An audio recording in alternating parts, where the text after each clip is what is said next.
Então, minha gente, maldades na igreja ou burrice espiritual?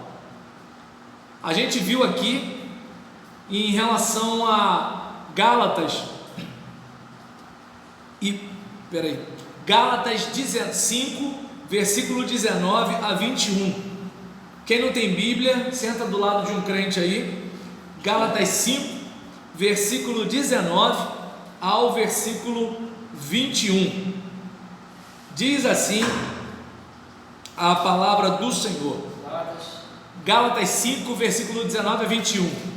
Ora, as obras da carne são conhecidas e são prostituição, lembra? A imoralidade sexual, impureza, pensamento, lascívia, chutou o pau da barraca, idolatria, alguma coisa no lugar de Deus, feitiçaria, simulação, da ação divina ou manipulação do sagrado, inimizade, então a gente vai lá, porfia, puxar o tapete, então você tem na inimizade o ódio, na porfia você tem aquela competitividade ali para prejudicar o outro, ciúme, eu quero que você tenha, iras, aquelas explosões radicais, discórdia, então vamos lá, um atrapalhando o outro, dissensões, e aí a gente fica naquele cabo de guerra, dividindo a igreja, facções, ou seja, heresias, aqueles grupos que estão relacionados inclusive a doutrinas, enquanto, por exemplo, dissensões tem a ver com as panelas, as facções têm a ver com questões doutrinárias, eu estou certo, e aí nisso a inveja, como nós falamos aqui, que tem a ver não apenas com eu querer o que você tem, mas eu querer que você perca o que você tem, felicidade dos infernos, bebedice, aí tal, aquela coisa todinha, glutonaria, chompe, crente não bebe, crente não fuma, mas come, aí ninguém quer chamar crente, para fazer culto em ação de graça, porque sabe que vai acabar meu pagamento todo com aquela gente, e aí nesse caso, e coisas semelhantes a essa, ou seja, se a gente tivesse só na lista, o que a gente poderia pensar? É só não fazer o que está na lista, coisas semelhantes a essa, fica ligado, entende? E coisas semelhantes a estas, a respeito das quais eu vos declaro, como já outrora vos preveni, que não herdarão o reino de Deus os que tais coisas praticam. Então aí a questão não é de você pensar sobre segurança da salvação, mas de você pensar o seguinte: quem é você na fila do pão, velho? Então, chamar obras da carne de burrice espiritual pode parecer agressivo, mas eu uso essa palavra contundente porque a prática da maldade no lugar onde se prega virtude, gente, que igreja ensina a odiar? Que louvor ensina você a se vingar dos outros? Entende? Então, a prática da maldade no lugar onde se prega virtude, a prática da maldade no ambiente onde se canta nobreza, é uma demonstração clara de insensatez, onde todos nós sabemos que o salário do pecado é a morte, onde sabemos que tudo aquilo que o homem plantar, isso também se fará. Não tem cabimento tanta malignidade na igreja, se a gente prega o amor, se a gente prega a paz, se a gente prega a comunhão, se a gente prega a humildade. E aí como é que o cara está dando rasteiro no outro, o cara querendo o cargo do outro, o cara cantando a mulher do outro, o cara, por exemplo, desviando dinheiro, meu Deus do céu? Então, é burrice espiritual. Sabemos, claro, gente, que o ser humano é falho, é limitado. Infelizmente é difícil resistir às tentações, por mais que elas tragam enormes prejuízos. Entretanto, precisamos buscar estratégias à luz dos próprios ensinos que recebemos para vencer essa burrice, essa insensatez e nos tornarmos pessoas orientadas por uma mentalidade espiritual e não uma mentalidade carnal. Cara, tu quer crescer na liderança da igreja? Seja o cara que mais serve e não o cara que fica fazendo disse e me disse para pegar uma vaga, porque se você se esforçar, alguém vai ver você. É como, por exemplo, no meu caso, eu falei, né, que eu tinha pouca oportunidade na minha igreja de origem. Depois o pastor estava até mandando eu pregar no lugar dele quando ele recebia convite, cara. Tá dando para entender? Entende como é que é o negócio? Ou seja, em vez de eu ficar batendo de frente porque o pastor não me dava oportunidade, eu joguei meu futebol, cara, e ele começou a me ver, ou alguém começou a falar de mim, entende?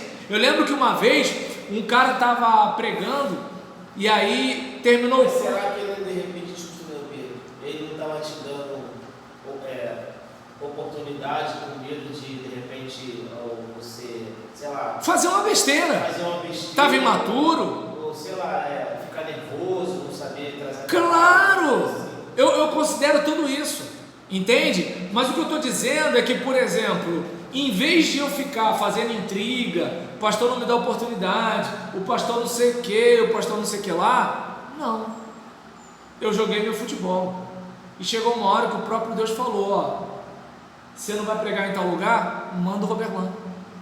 Entende como é que é o negócio? Mas o que o pessoal prefere? Golpe, armação, intriga, queimar o irmão fulano para o pastor botar ele no lugar. Agora tem um fato aí que eu vi hoje passando no jornal. Será que seria burrice espiritual ou seria só burrice? O cara entrou ele, o amigo dele no bar, né? Ele chegou 11 horas da manhã e ficou até as 10 da noite, ou 9, 10 da noite. Então ele bebeu muito. A conta dele deu R$6.000, aproximadamente R$6.000. O que ele fez? Ele não tinha dinheiro para poder pagar, ele fingiu que estava passando mal, né? E aí os médicos vieram e falaram, cara, o gerente do bar chamou a SAMU, e a SAMU falou, ó, realmente esse cara aqui não tem nada, está fingindo. O gerente chegou, chamou a polícia, né? O cara foi hoje lá, a delegacia, aquela coisa toda, e dali ele vai ser encaminhado para o presídio. Por quê? Porque ele, R$6.000, imagina, de 11 da manhã até quase 10 da noite, o cara consumia aquilo tudinho, aí picanha, uísque, não sei o quê, várias vezes de carne, e o cara foi só comendo o dia inteiro ali só. Entendi. Quer dizer, depois que puxaram a ficha do cara, ele não fez só, ele fez em outras. Só que naquele dia ele se deu mal. Bem, a gente chama de burrice espiritual alguma coisa relacionada à caminhada cristã, né? Porque assim, esse cara, não sei se ele era crente, mas por exemplo, em relação a essa situação, em relação ao que a gente está falando aqui, é que, por exemplo, o crente ele sabe isso tudo. Então, assim, ele sabe que ele está dando lugar ao diabo, ele sabe que ele está prejudicando a igreja. Porque, por exemplo, o cara perturbado, ele desestimula pessoas a irem para o ministério. Eu não quero ser pastor, não. Ser pastor para ter que lidar com um crente assim. Ou de repente ele pode desanimar até inclusive um pastor, do tipo assim, pô cara, será que toda igreja que eu for sempre vai ter um endemoniado desse aí? Ou então de repente ele pode atrapalhar os seus colegas de trabalho. Ou de repente os novos irmãos olham e falam assim, vou para outra igreja, eu não aceitei Jesus para ficar nisso aqui não. Pô, eu no meu tempo de bloco, no meu tempo de samba, no meu tempo de barraca, a gente não tinha isso não, pô. Deu para entender? Ou seja, essas pessoas, quando elas dão vazão ao pecado, elas prejudicam a vida delas, a vida da igreja, a vida de todo mundo. E detalhe, elas sabem que estão fazendo isso. Elas podem até não ter força para vencer, o que eu entendo, mas elas sabem que elas estão prejudicando. Então, por isso eu falo burrice espiritual. Esse cara aí, eu acho que não tem nada a ver. Então, nesse caso aqui, ele pode ser até burro, agora burrice espiritual eu não sei. Então, nesse caso aqui, a gente precisa, né, buscar um caminho, né, para não ficarmos numa mentalidade carnal. Então, por isso eu gostaria que você pensasse com carinho a respeito disso em Gálatas 5, versículo 19 a 21, conforme nós lemos. Parece que Paulo, com essa lista de obras da carne, ele quer evitar mais o legalismo, mostrando que o principal não é fazer ou deixar de fazer, mas perceber que as regras religiosas não nos livram das maldades do nosso coração.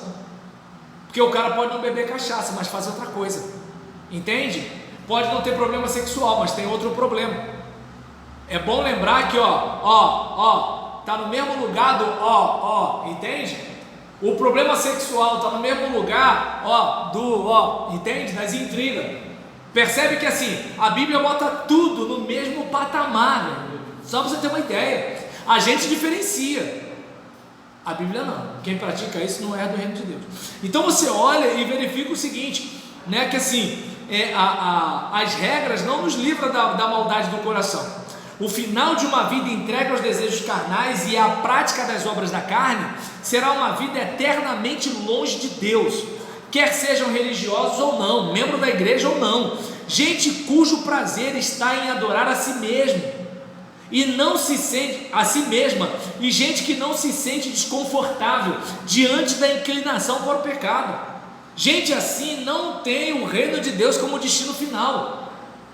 Porque você não tem que ensinar o peixe a nadar, você não tem que ensinar o cachorro a latir, a sua própria natureza faz ele viver daquela forma, entende?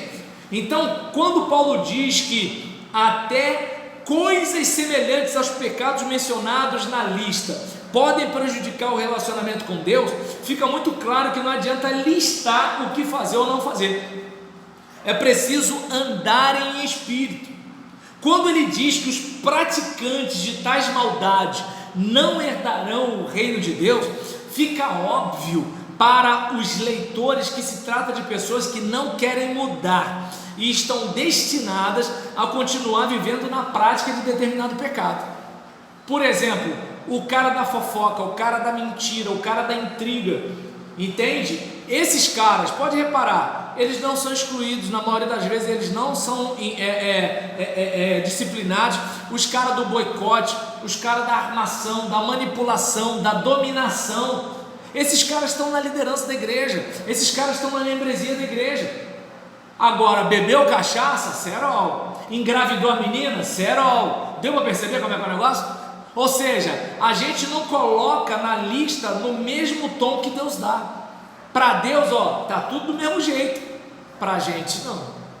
E aí, a gente, por exemplo, observa aqui que gente que vive na burrice espiritual, adorando a si mesma, numa burrice espiritual, não abre mão de adorar-se a si mesma, sem se sentir desconfortável com sua prática pecaminosa, sem arrependimentos e consciência pesada. Gente assim, se não mudar, vai para o inferno. E enquanto não muda, vive o inferno na terra, além de infernizar a vida dos outros. Oh, miserável, raça ruim. Então, observe bem que assim, desculpa, não era para eu rir disso não, gente, é triste. Quem vive pecando habitualmente, para a gente não achar que quem peca nisso vai para o inferno, quem vive pecando habitualmente, sem buscar a mudança e sem prazer em agradar a Deus, pode até pertencer à comunidade religiosa, mas não é um seguidor de Jesus no caminho da vida eterna. A prática habitual dos pecados mencionados em Gálatas 5, 19 a 21 e outros semelhantes a estes, sem frutos de arrependimentos, sem luta, sem resistência, é um sinal de que tal religioso não foi transformado internamente. Paulo rompe com a complacência, embora admita a falibilidade humana. Lembra? O bem que eu quero fazer não faço, o mal que eu não quero fazer esse faço. Paulo sabe que nós somos falhos, ele sabe que nós somos frágeis, certo? Mas embora ele admita a falibilidade humana em sua dedicação a Deus, ele não permite a complacência. Mas o irmão é assim mesmo, a irmã é assim mesmo. Por isso, talvez a lista contenha pecados sexuais que os evangélicos consideram graves, lado a lado de pecados como ciúme e ambição, que são tolerados com facilidade no ambiente religioso. Talvez você esteja enquadrado em um ou mais pecados da referida lista paulina. Entretanto, se você está se arrependendo, tentando, tropeçando, caindo, chorando e confessando, com certeza você está no caminho, porque você não quer ficar na lama, entende? Você não desiste de querer viver para Deus, mas você é de barro. Ovelhas e porcos podem cair na lama, no entanto, ovelhas não chafurdam. A ovelha faz bé, o porco faz, né? Então a ovelha quer sair da lama, o porco não, ele brinca, ele rola, ele deita, ele está assim, aqui é o meu lugar, né? E aí eu lembro daquela música mais uma vez da Ana Carolina, quando ela fala: a alegria do pecado às vezes toma conta de mim. E tem uma parte da música que ela chega a dizer que no fundo quem por exemplo, quer bancar o perfeito, alguma coisa mais ou menos assim, né? Quem tem essa banca de perfeito, no fundo encontrou um jeito insosso para não ser de carne e osso, para não ser. Então essa é a mentalidade do mundo. Mas pegando a música de Thales Roberto, eu prefiro defender que todo dia o pecado vem e me chama, todo dia as propostas vêm e me chamam, mas eu escolho Deus, eu escolho ser amigo de Deus, eu escolho Cristo todo dia, né? Mas e a vida que agora eu vivo, né, é a vida de Deus, eu quero viver essa vida, amém? Então a gente encerrou aqui o bloco de obras da carne. Alguém quer falar alguma coisa antes da gente orar? Perfeito? Então beleza. Não, sem problema. Hoje o Marco ficou mais na dele, né? Exatamente. Amanhã o Marco. Então quem ora? Complacência é o quê? É quando você meio que assim, você é meio que elástico, né? Pô, deixa rolar, né? Tu tá entendendo? Uma coisa mais ou menos assim. Tá vendo erro, mas... Entende? Lembra do camarada que tá catando a mulher do pai na igreja de Corinto? E Paulo fala assim: poxa, gente, o cara tá todo errado e vocês ainda ficam se inchando, porque às vezes fica aquela mentalidade assim: nós somos tão amorosos, né? Que a gente aceita os irmãos do jeito que eles são. Só que a questão ali não era aceitar o irmão do jeito que ele é. O irmão está catando a irmã, pô, e a gente está levando na boa, entende? Não aplica disciplina nenhuma. Essa é a questão. Ser complacente é participar mesmo. Tu está entendendo? Essa é a questão. Então assim, uma igreja séria perdoa, mas disciplina. Eu vou só pedir para quem for orar aí. Eu há quase 10 anos atrás eu sofri um acidente nesse meu braço direito aqui. Eu trabalhando, caí numa altura de quase 5 metros. Eu caí em pé. E eu botei o peso da mão todinha, e o corpo veio todinho e virou. Sim. Aí eu fiquei com quase um ano.